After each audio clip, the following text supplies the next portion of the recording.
My name is Jaque and I'm a creative director at Volition.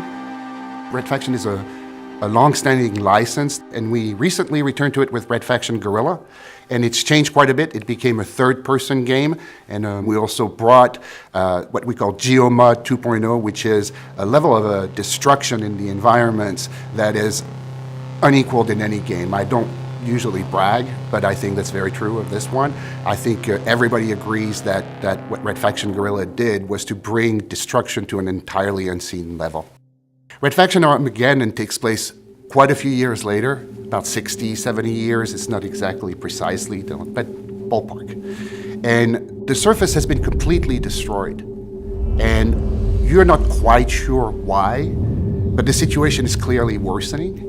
And so the remaining population has had to go very deep underground and to learn to live in different environments that range from ice cave to magma caves to huge lakes of lava that connect different areas. So it's not just a bunch of tunnels that are under the surface. You have these enormous areas that either were created naturally or blasted out by miners and have been built to basically survive, because the planet's surface is essentially uninhabitable.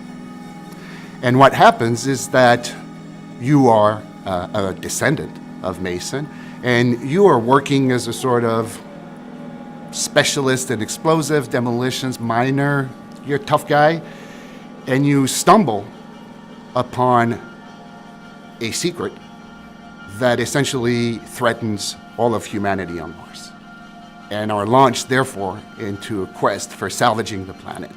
And so our first initial tendency with Red Faction Guerrilla was to say, okay, have at it, destroy everything, have fun destroying everything.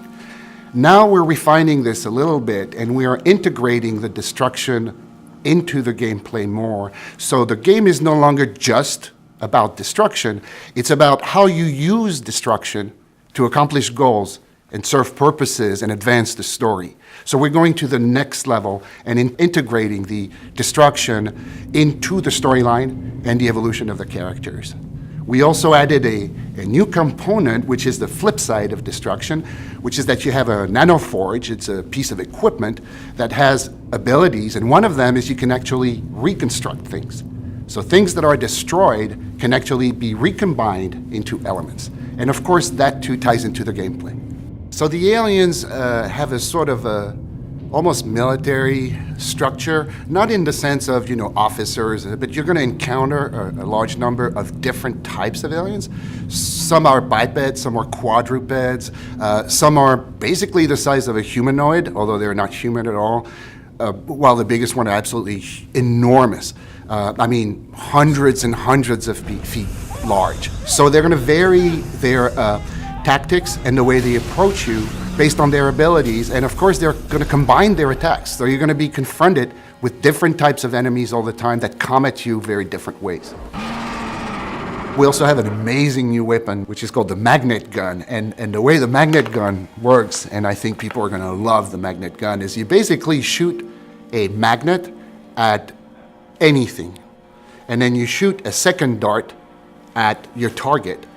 And then when you press the trigger, the target is being pulled, as if it was a magnet, onto the other one. So you can actually shoot a dart at a car and send it slamming into a person, because it's a type of magnet that works with just about anything.